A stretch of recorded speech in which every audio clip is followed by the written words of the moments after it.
Okay, hello everybody. I think we have all gathered here today. Welcome to Top in Tech. We have very two exciting speakers. We have Miss Irene Tay and Mr. Teong from GDEX. Let me just introduce the session. Top in Tech is a talk show series that we're going to offer in-depth understanding of technology, transformation, and innovation in this post-COVID world. Things are changing all around us, and really, we're trying to bring top industry leaders to discuss these changes and see how we adapt to this new world. It's brought to you jointly organized by Malaysia KiniEvents, Digital News Asia, and Scale Up Malaysia. So thank you so much for joining us today. Today, we're going to talk about the future of work. COVID has, caused a rapid adaptation in changes of how we work, in the pulse of productivity, acceleration of digitization, and of course, we need to reskill in the way the world is changing. Uh, there's a new focus on digital tools, digital solutions to keep businesses running, keep meetings happening, and much more. How do we go about when we have a social distance, but yet we have to work together and to go forward? We have Karamjit, the editor-in-chief of Digital News Asia, will be our moderator today. And our two speakers are Ms. Irene Tay, the general manager of Green and Natural Industries, Sundar Berhad. It's a very important industry. They provide raw material for the growth of food, for raw material for animals in the industry. And Mr. Teong is the managing director and group chief executive officer of GDEX Express. It's a very famous logistics company, and of course, logistics company is really important in this new era. He's also the director of GDEX Foundation, which is a foundation of GDEX. So I will now hand it over to Karamjit to moderate the session. Thank you very much. Okay, very good. Thank you, Prem. So this is the second in our series, and actually, what we have done with this one, because look, the future of work has been forced onto us, and it's going to evolve and change as we speak. What we decided to do was to bring an entrepreneur of a listed company entrepreneur, which is GDEX, which has got a staff in the high hundreds. I don't think you're at 1,000 yet headcount, right? Teong, are you? Okay, Teong is just unmuted. Are you at 1,000 headcount already? In Malaysia, we have 4 over 1,000. Yeah. Oh, 4 over Fully 1,000. employed Oh, staff, and but in the region, because you're in a few more countries, so what, yeah. 5,000? In the region, if we add the associate together, it's about 10,000. Yeah. 10,000, wow. So we have a company here that has got but it's still in the low thousands, like compared if we have brought in a GLC CEO or an MNC, right? So a company like that, which is in Malaysia and a few other countries, and of course the decisions are made out of Malaysia with Teong leading the way as to how they're going to try to manage this environment we are in, right, moving forward. And then we've got Irene, very important because she's at the borderline of our SME definition in terms of revenue, which is around 20 million ringgit. Then she's got a very lean and mean headcount, which is about just around 30 people. But she's also facing the challenges of how can she manage and adapt, with her people, upskill them. And also she's trying to right size also. And she's made some investment to actually reduce her headcount by 4 or 5 people. So you're going to listen to her, she's talking. And Teong also, all these things they're doing is happening in real time.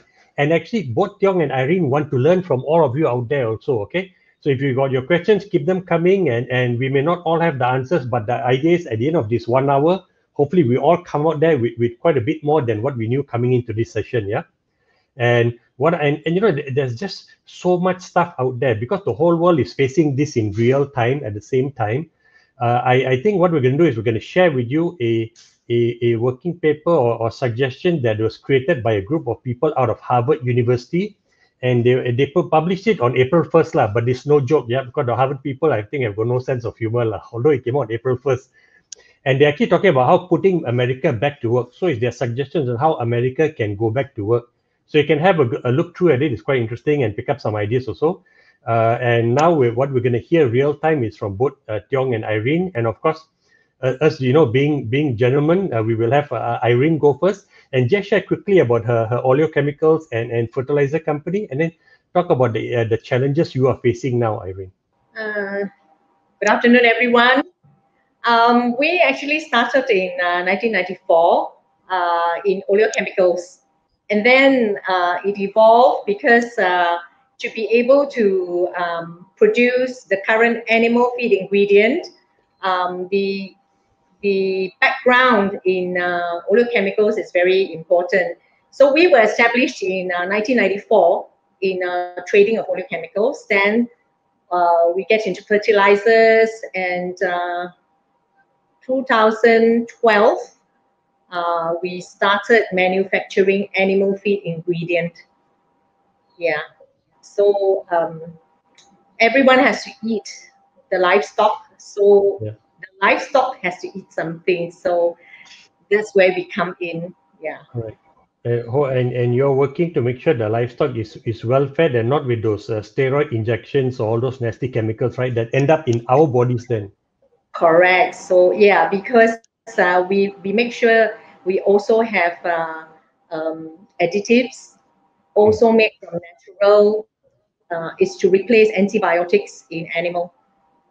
So if the chicken eats our feed ingredient, our feed additive, you have no fear. Correct. Because it's made of natural product. Yeah. Excellent. Okay, let's go to Teong now. Teong, if you can just give a quick background. And by the way, Teong actually has a book written about his entrepreneurial venture, A Drive for Excellence. I have read the book. It's a very interesting book. It talks about, and I think it's a symbolism of the entrepreneurial spirit we have in Malaysia. The risk taking that he did. When he was a financial analyst. And he decided to risk it all and go into this, what is a logistic business that was struggling. And it's not a struggling business again today. In fact, off camera just now, Teong was saying that he's actually hiring people now. So obviously things are going well for him. But Teong, just give a quick highlight of your company, and then I'm going to jump in and ask you the first question. I actually accidentally, I would say, go into this business after the Asian financial crisis. Took over the company in 2000, where they actually need someone to actually turn around the company after the financial crisis in 97. So what I did is very quickly think of how to fix the problem. I think it's a financial one. So one of the biggest issue is that the cash flow is quite bad. So immediately what I do is try to improve the cash flow by actually looking at the various type of businesses that they are doing. Some of the business we have to discard because it doesn't make sense. And some of the business we actually pursue a bit more to those solutions type of service that we actually give to those customers to actually retain them. Some of those businesses are actually growing even until today and contribute to the revenue of the group. So I think we have immediately that type of concern is that when the company grow, it need a lot of funds. So in 2005, I actually got it listed in the Nasdaq in those days in KLC. Okay. And it raised about close to 10 million ringgit. And from there, it actually grew into a main listed in 2011. And we actually able to bring in a strategic shareholder that is a Singapore Post. And that itself expand the business to the region. Then in 2016, we were able to attract another strategic investor from Japan, Yamato Holdings. And that actually inject in about 200 million cash into our company to grow further. That what take us what is today. And we are facing now with COVID-19. Correct. So when you talk about COVID, Teong, you've got yours is, to me, it's a very high touch business because you cannot deliver your service without a human being picking up something and going. Although I know in the US, Amazon is trying to use drones. So talk about how your high touch business has been affected and how are you trying to change the way your company works to deliver value to customers? Because that's what it's about, right? Yeah, actually we have started just before the lockdown MCO is implemented. We actually go for touchless delivery. That means when we actually reach the customer's place, we actually do not actually need the customers to sign it off. We actually can just scan it and then that's it, So I think the process we actually change and then to avoid the type of a touch. Another thing, actually, we're going digital. So people don't need to write on the consignment notes, and pass to our people. So if you see the background, one of the standee there, we have this My GDEX. Actually, even the payment, you can actually connect to almost 13 payment now. So to pay it for the merchandise that we deliver. So things like that actually help us to reduce contact point and also improve efficiency. So those are the type of changes that we actually speed up, because I think we never have an opportunity like this before with the adoption of digitalization by the SME. Suddenly, for example, my this GDEX platform, or the last month itself, the utilization have been grown a couple 100%. That means the SME is actually looking on to this platform. So I think all this until COVID-19, all this to me happened for a reason. I mean, it made the decision for a lot of CEOs to say, hey, let's move on to digital.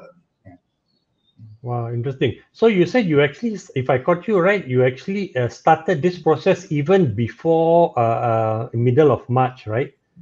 Yeah, because I think what was the imperative? Why? Very simple. For example, when we go to Japan for meeting in February itself, they already look at the procedures, how to prevention of this COVID-19, because it's already happening in China in January. In fact, some of the business that come into Malaysia is already impacted since January itself, because there's a lockdown in China. That means a lot of things actually didn't come into China. The supply chain have been disrupted. Yeah. Okay. So in a sense, you are lucky that you've got a Japanese investor, and being closer to China, they already experienced disruptions in the logistics, network early. So they were just sharing with you to make sure you guys were prepared, right? So you benefited from that. I would say there's a lot more companies that actually ask us for our BCP plan itself, because many of our customers are also multinational. So as far as even January itself, so they will be asking us, do you have the BCP plan in place? It's a COVID, So many of these companies, they actually request us to come up with a plan for their management to take a look. Yeah. Oh, wow. So that's kind of interesting. So you're lucky you've got very demanding customers who've got high, quality of service, SLAs, right? So they've asked you early in January. So you benefited from that. Great. Yeah, in many sense, a lot of companies are actually connected, you see, because we are their arms and legs and all that. So what they actually was imagining that their suppliers have to do, we have to be there. So it's something like this. Okay. So in terms of headcount, you said you're expanding, right? But is any part of the business affected where you can change the way you work, you've changed your processes or whatever to reduce, headcount, or is that headcount being reallocated somewhere else within the company? Exactly. I think many areas, for example, if you talk about just the conversion of those sort of traditional process to a digital platform, so those headcounts will actually reduce. So it will be redeployed to areas where they actually need more physical or sort of manual work. So I think this is a part of the change, and it has to happen very fast. Yeah. But so at the management level or at the white collar level, your people, or yours is a business where people always go into the office, right? The support staff, not the frontliners. How have you managed that with everybody now working remotely? Actually, for some of the divisions, I think, for example, IT and all that, they're actually working on remote. And I do see some productivity increase when they're actually working at home, because they actually don't have the travel time anymore. Because I was looking at the productivity of some of the people when they actually go to work 1 hour, come back another hour. So if they are at home, they save 2 hours. So there is a lot of opportunity if you really look at how to actually sort of work from home as well. Yeah. Okay. Oh, interesting. So I'm going to go to Irene now, but before that, what portion of your workforce are migrant workers? Because that's obviously a concern, especially our illegal portion, right? The 2 million of them were illegal. I'm not saying you got any illegal workers, right? But the migrant worker part, what portion of that is there? And then as we go back to work, how are you trying to make sure that everybody is safe and healthy, not just the migrant workers, but the Malaysian workers, so when they go back together? In fact, we only have a couple of outsourced foreign workers, for example, security guard, some cleaners. Okay. Our drivers, our sort of most of the front line is all locals. We employ 4,000 over locals. So fantastic. I think that's what we are doing. Yeah. Understood. Okay, so it's not so much a problem lah. Okay, good. Let me move now to Irene. Irene, so it's interesting that Teong says that because he's got a Japanese investor, right? So they were alerted early beforehand that, hey, there's supply chain disruptions coming, be ready. And you've got MNC customers who are pushing you for BCP. I think, every crisis, there are new keywords everybody learned, right? So we've all learned now social distancing and BCP. You mentioned BCP and now most people know what it is. So, and he's just pushed out by his clients. So what about for you? How much of what your business is doing, or your preparation was pushed out by clients versus you just on suddenly middle of March saying, oh my goodness, we got to do something, and reacting from March itself then? Okay. It started actually with China, because we also supply to China. It's a big market for you, yeah. Yes, when they locked down, we can't supply, so it got stuck. So traditionally, the buyers, example, they like to have face-to-face meeting with us. Of course. And yeah, they love it, and they actually told us that we have to go every month to see them. And once, they want their, the end buyers, the farmers, to come to Malaysia. Every 3 months or every 2 months, there must be a group. Wow. But when it happened, then suddenly we all came to realization that business can be done actually digitally. So the training, the meetings now is always with Zoom. But before this, actually, for 2 years, we have always been using Skype meeting. We have started with Skype meeting internally, and also a lot of WhatsApp calls, and WeChat calls. But now they know we can use Zoom. So it's just a different way of doing business. And we find that with this technology, in fact, we meet customer more. It's effective, actually, I feel. And then in terms of expenses, travel expenses has gone down. Oh yeah, of course. Yeah. Yes. Right. So.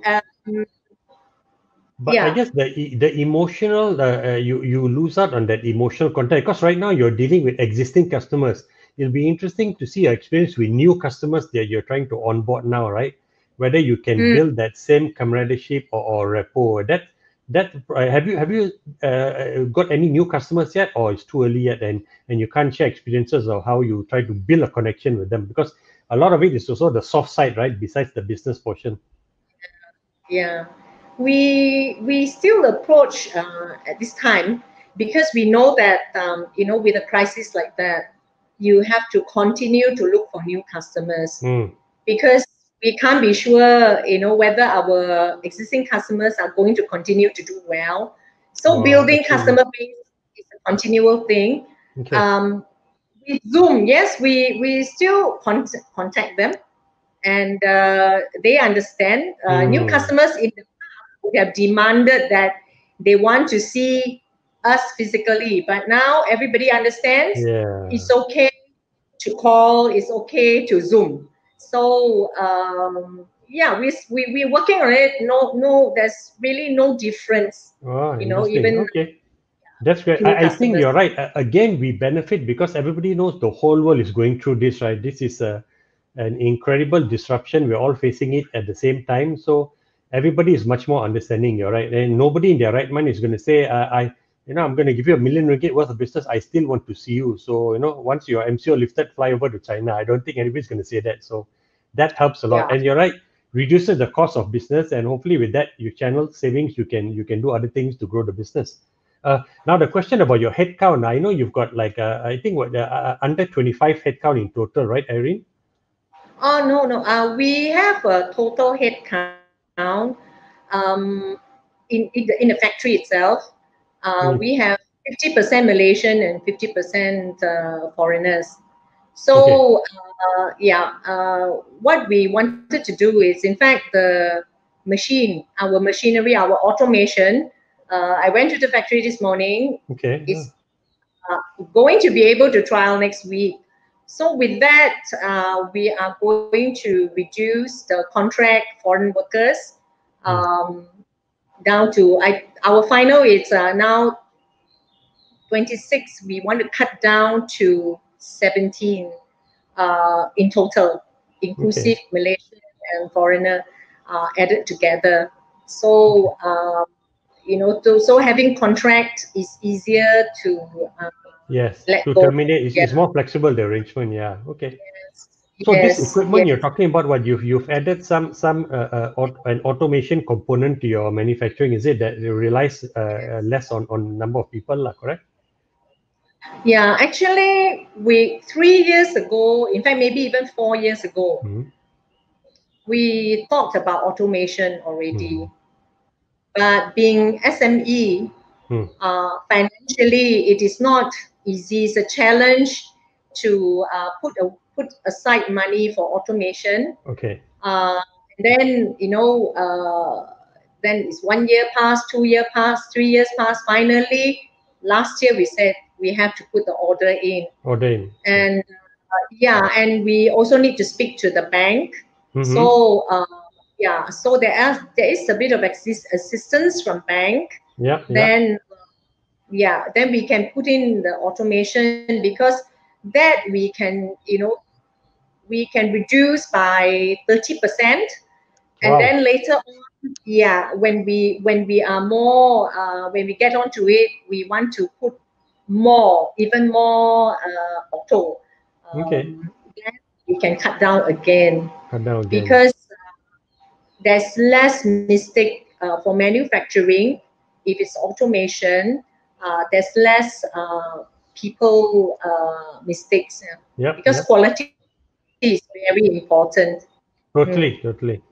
Understood. Okay, so good. So it's interesting when I think you talked about discussing automation a few years ago, because the good thing is in Malaysia, of course, we've been talking about automation and Industry 4.0 for the past few years. So nobody is unaware. I think a lot of business owners are aware that automation is a tool that they can use. It's a matter of when they decided to prioritize it. But now we are all being forced to prioritize it now, right? It's no more. You must. We'll do a budget in 2021 for it. You may not be around in 2021 to cover the budget for it. It's a survival imperative right now. So what you're going through is, I think many entrepreneurs are going through, right? So you're lucky. You've already have one component. You already invested, and you got one machinery in place now to reduce headcount by a few people. I'm sure you'll be making the subsequent investments much faster also. That's why it has to start off somewhere. We will see how it goes in time to come.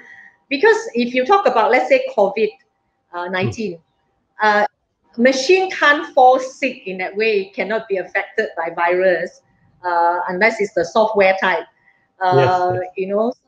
It makes sense also, cut down a number of people, and eventually, hit the call of our government is Malaysian. Just be Malaysian. That's tension in the long run. Okay, good. Teong, when you talk about automation, and you say you all have been digitizing for quite a while already. So, and interesting that you mentioned you can measure your staff are more productive.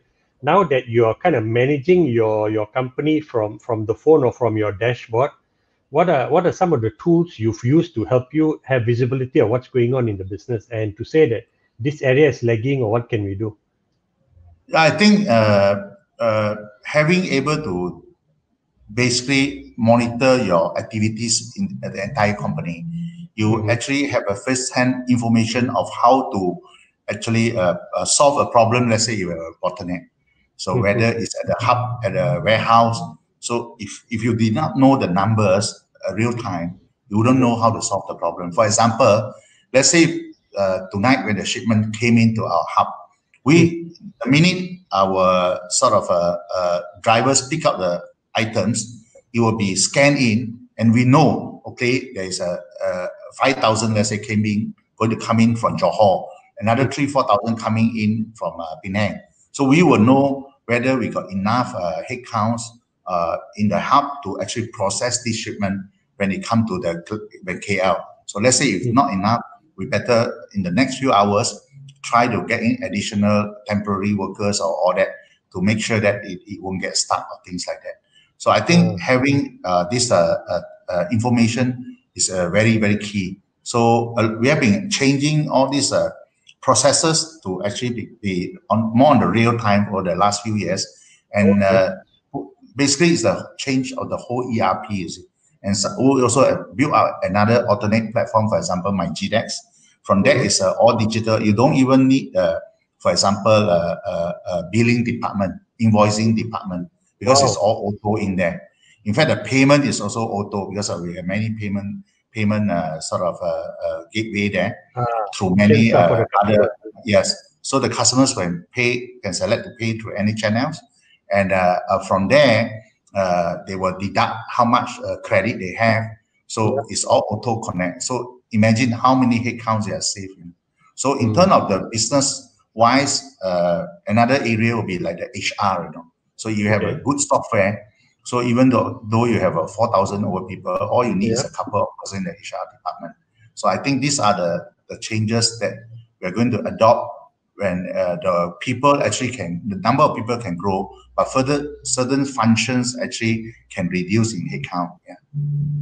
Oh, so from the time you started, because you mentioned your HR department, and I've moderated at conferences where it's HR professionals are there, and everybody's worried about disruption, right? Digital. Even before COVID, people are aware digital is coming and it's going to affect the way they work, and they have to, deal with it. That's the reality. Your HR team that you have now, is it a smaller headcount now versus before, or you've kept the same number of people, but they're able to do a lot more because your software is just pushing more data to them? I'm not sure.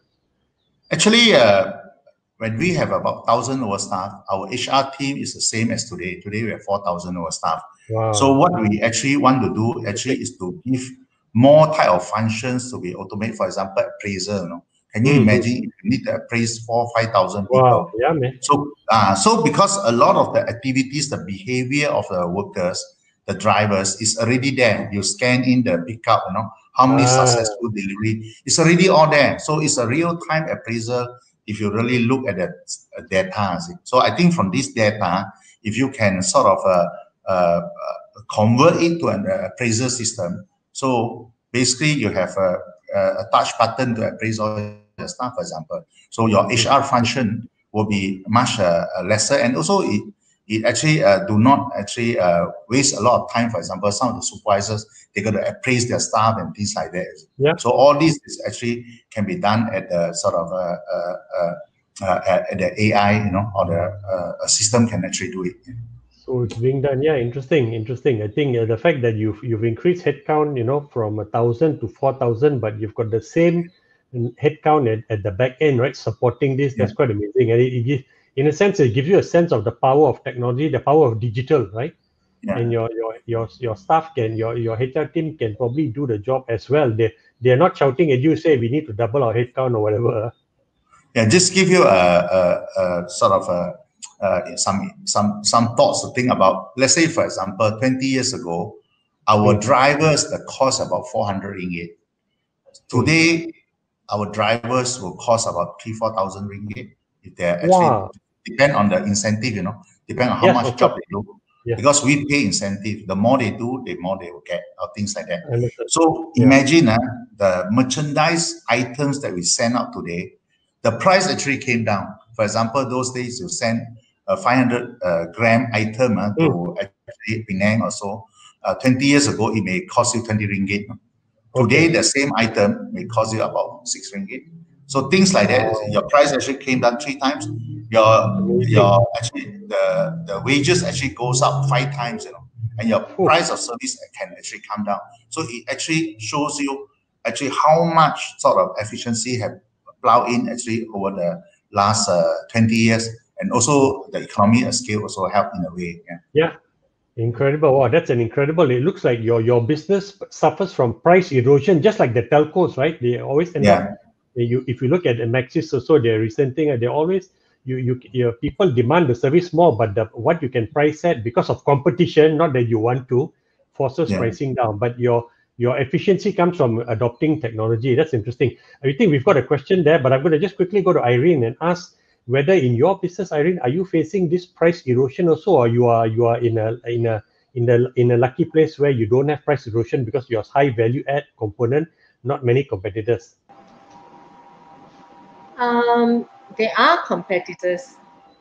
Not many, okay. Yeah. Because our raw material is palm-based, palm oil. So a lot of it, in Malay we say tergantung kepada price, the prices. The raw material, yes. Yes, the raw material.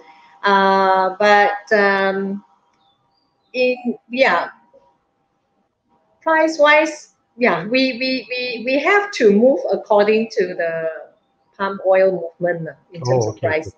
But yours is in a way it's a premium product also, right? Like whereas GDEX one is almost like a commodity. It's very hard to have a premium service because you have so many competitors, and Teong, I know, is losing head because of all these well-funded startups coming, raise so much money and can price their product more. They're hoping to win market share and get $2 billion from SoftBank and keep their prices down until the market competition dies out. Then they increase prices like what Grab did with Uber. So so you're lucky in your market space. You're not facing this unrealistic competition.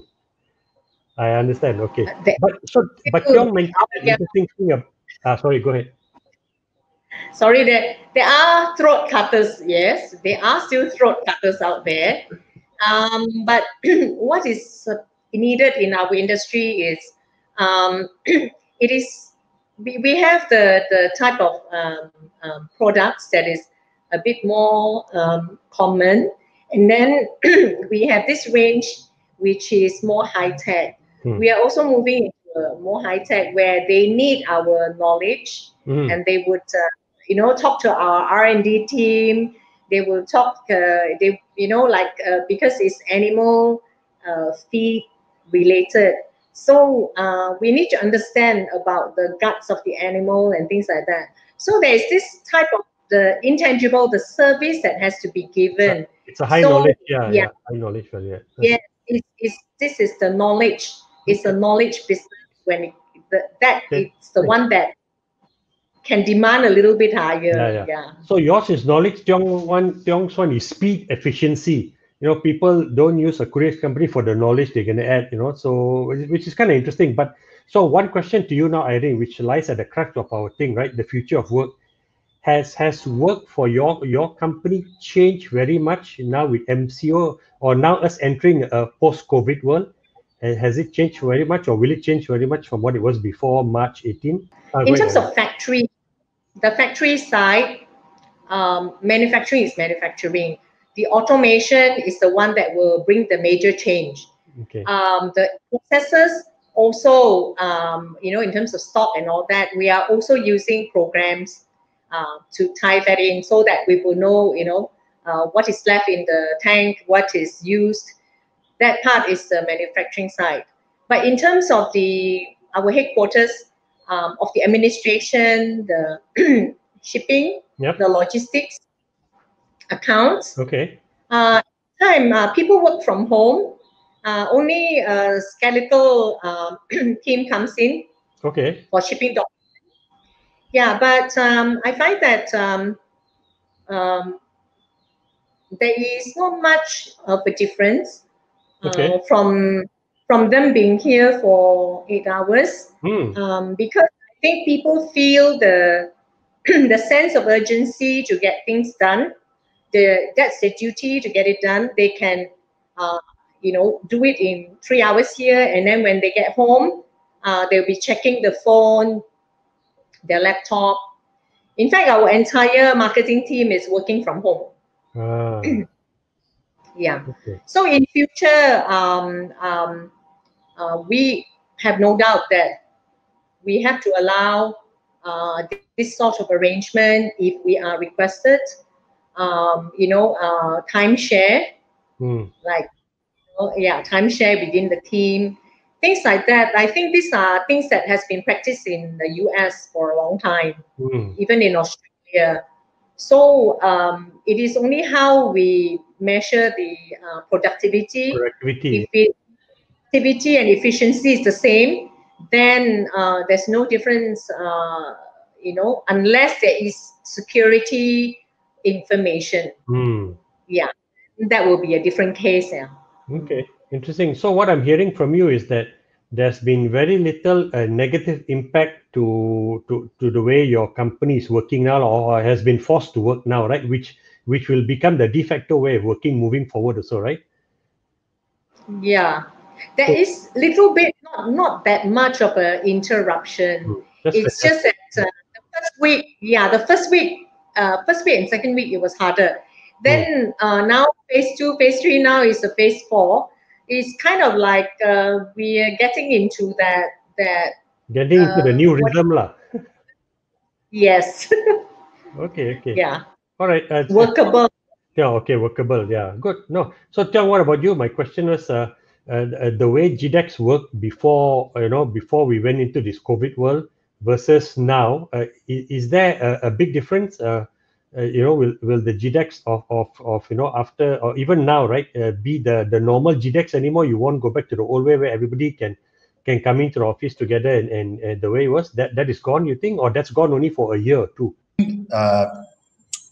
This COVID-19 actually make us start to realize that the so-called the just-in-time supply chain is almost the best, but it's also very vulnerable to any disruption. For example, the COVID-19. Yeah. So I think a lot of company may start to really think that most important thing, the company had to be very resilient. So at any time, the disruption should not happen. So I think this will be a base point for a lot of companies to think about. So getting the fastest time to reach the destination is no longer important, because right now it really take a look, the airlines are not flying.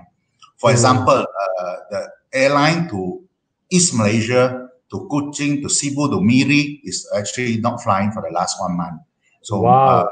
So for GDEX case, how we can still deliver to those places. So what we did is we actually chartered even cargo planes when the load become too much to actually offload to Kuching and KK. And internally, we have a road line haul connecting all the minor towns. So we have to say, okay, we have to be able to still deliver despite all this.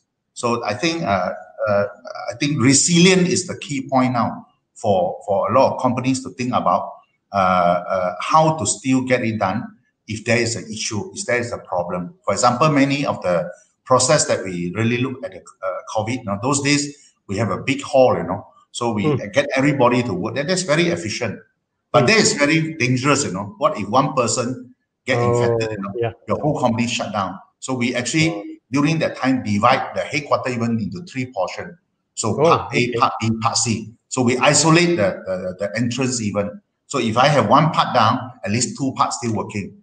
So I think the thought about efficiency to balance with the risk management here, I think will actually be a very sort of a big issue for a lot of companies to think about.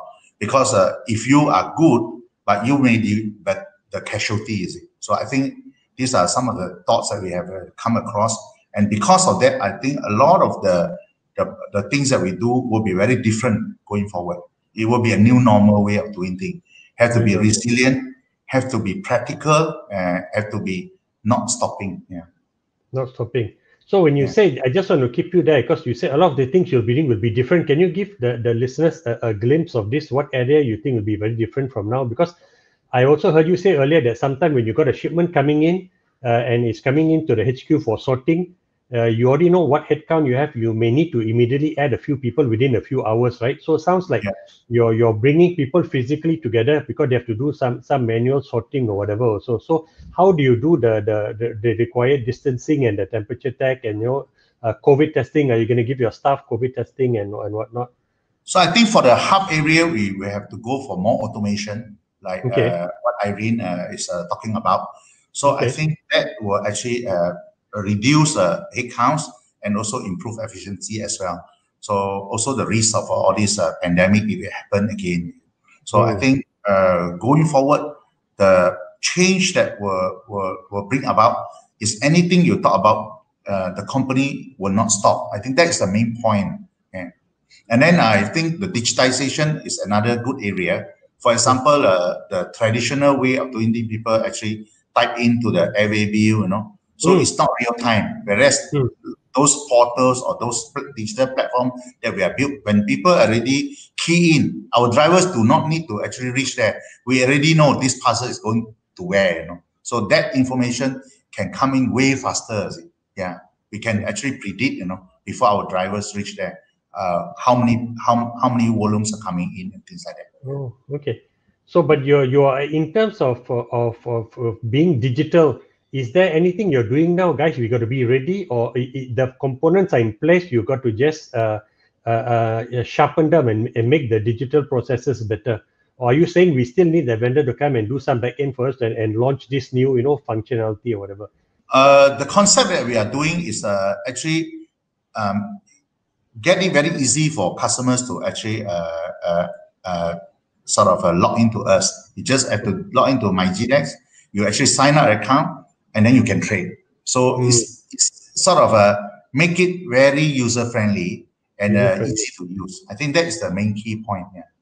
Okay, understood. All right, we've got a question here for both of you from Adnan.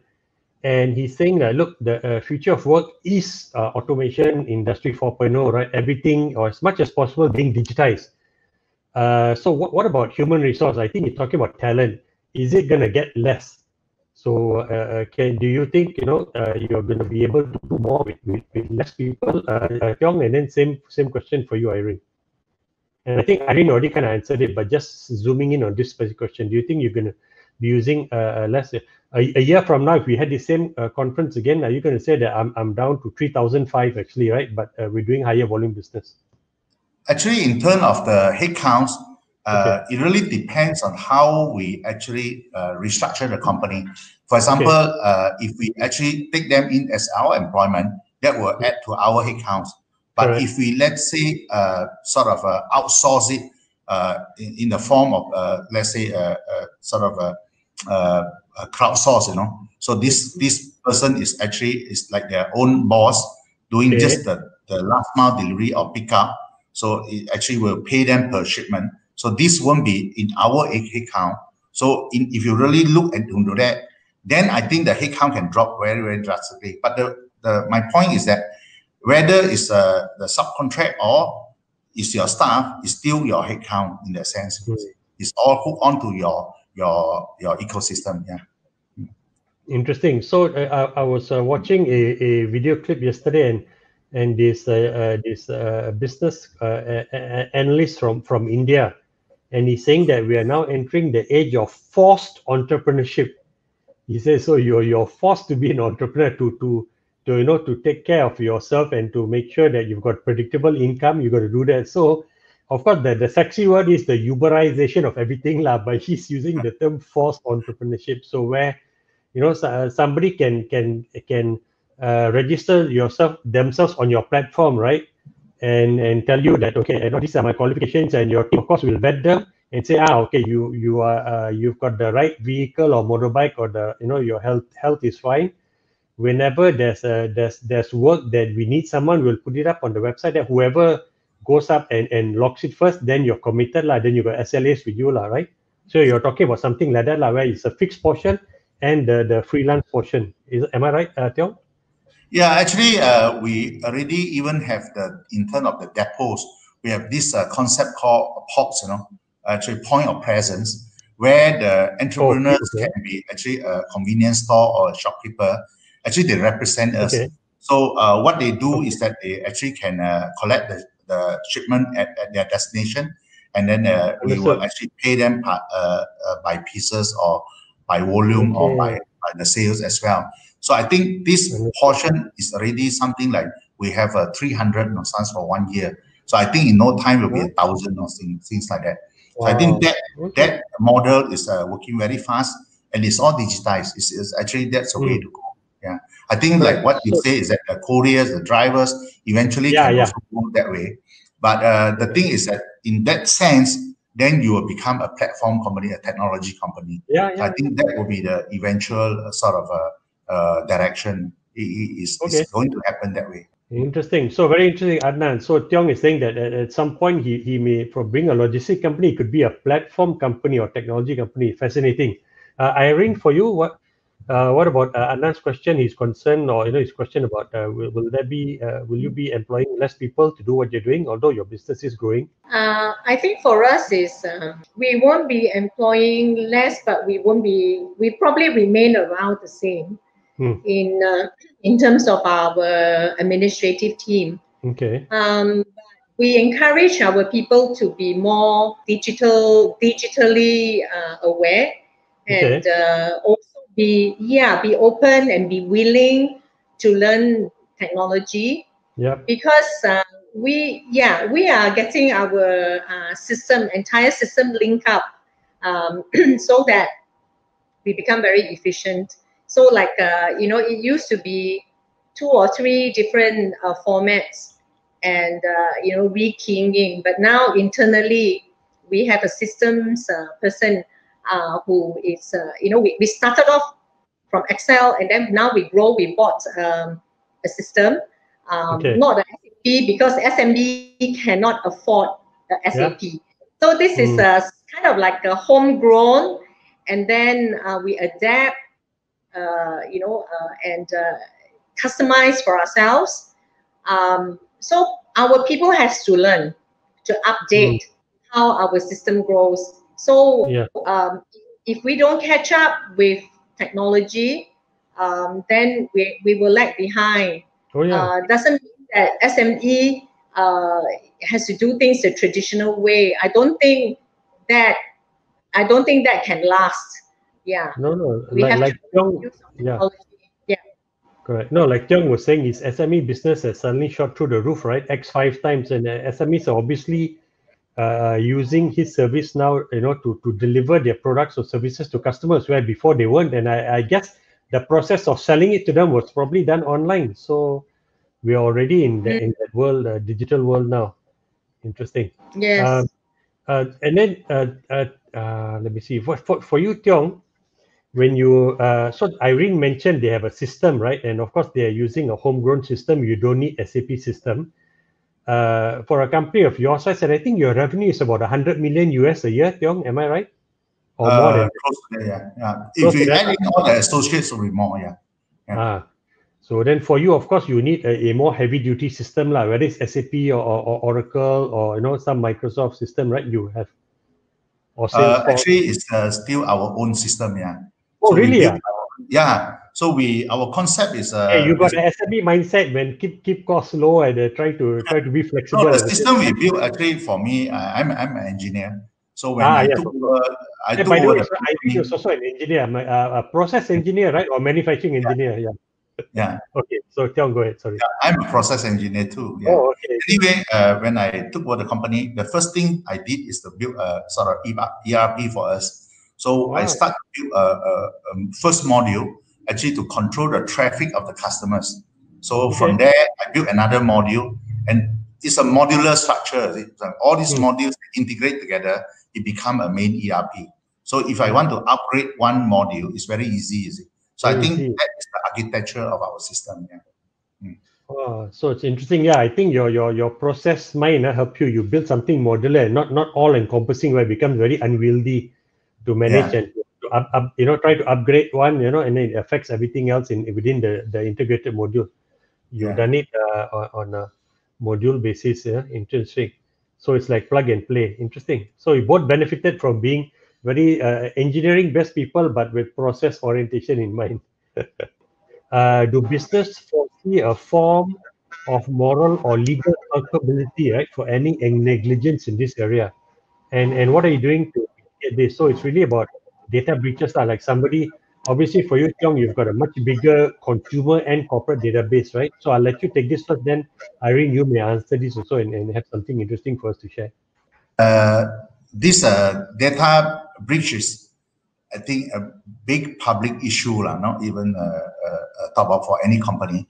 But I think for us, most important thing is that we actually look at this potential breach, and then we look at potential, look at how we have to look at cybersecurity as well, and to avoid all these type of breaches as well. I think these are some of the areas that we are focusing as well right moment. So right now, no issue of I don't expect you to tell us also, no issue of any data breaches or some hacker coming in and taking your customer database lah. So far, no.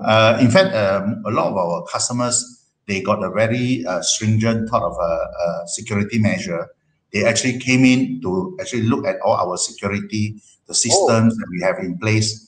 So to ensure that we actually pass the SLA in order to give them the contracts. So I think we will definitely be very, very worried about this area, and we'll make sure that we do the best to protect all this. Because you've got MNC customers. I think, are you ISO 27001 also accredited? Or you got some security? Yeah. We got ISO environment as well as the quite a few standards that we have here. Okay, all right.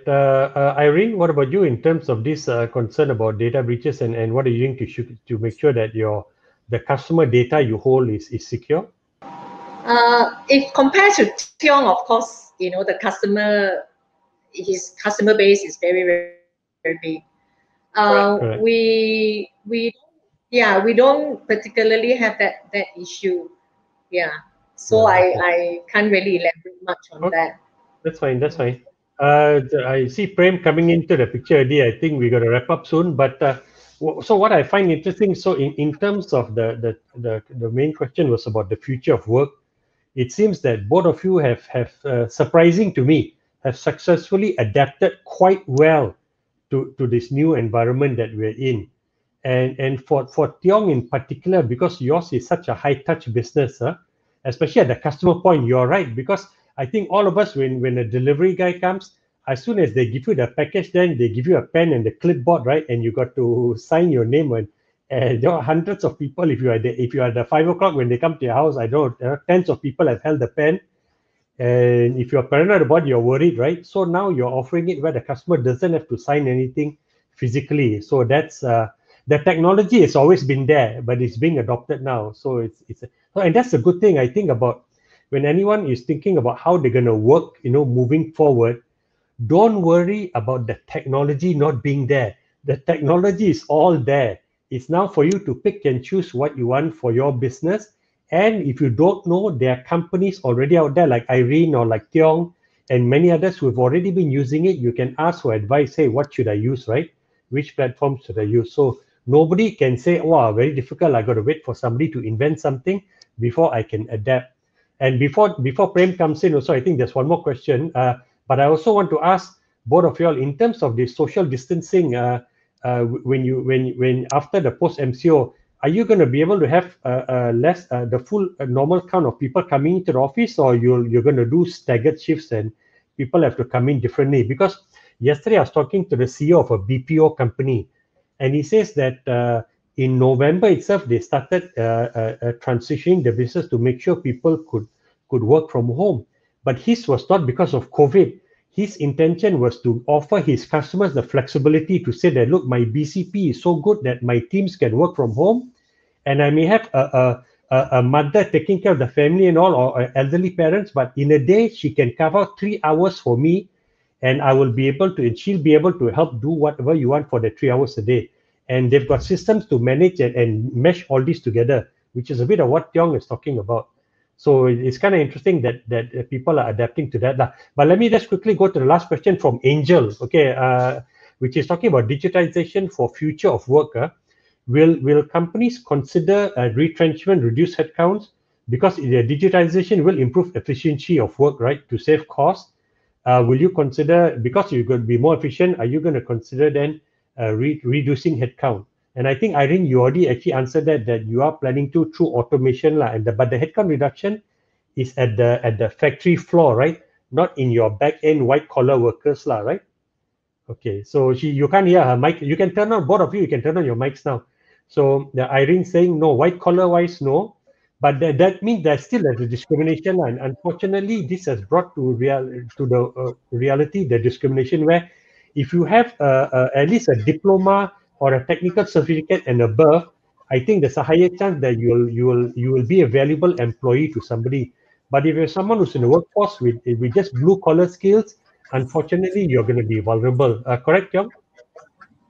I think the opportunity now is that you with the digitization, with the available sort of social platform and all these things that you work from home, it doesn't really matter whether you are educated or not.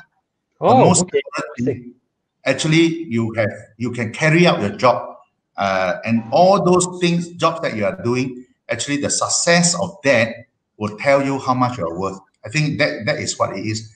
And I see a lot of people actually, maybe because of the choice that they have very little, they have to work from home and then they start selling something. I can't imagine a person actually work from home can sell like 100 items, 200 items a day, just because he's so determined to actually make some business.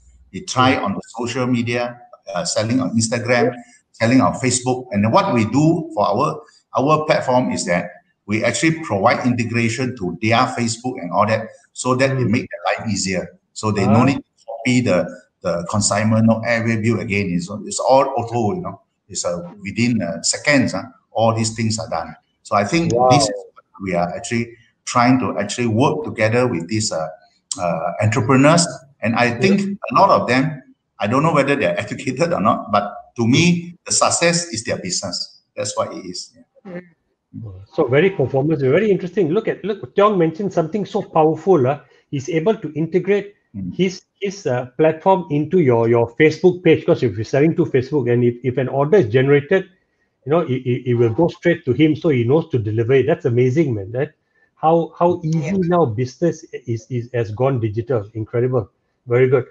We thank you for your questions. Cannot take any more questions, and I'm going to have Prem just give a wrap up also now. Thank you, Karamjit, and a big thank you to our two speakers, Mr. Teong and Irene. I think it was very interesting to see that, despite the conditions out there, despite difficult conditions out there, your businesses are still innovating, you're still looking very optimistic, a lot of changes can happen. And like you said, someone who doesn't have to drive 2 hours in traffic every day can actually become more productive. And there are other ways of increasing productivity, changing our way we do business, changing our touch points, etc. So it's really exciting to see. I think this is just the tip of the iceberg that you have shared with us today, but I'm really glad to see Malaysian companies doing so well. So thank you very much, and thank you to the audience for joining. Thank you for all your questions, and see you next time in Top in Tech. Thank you very much. Thank you.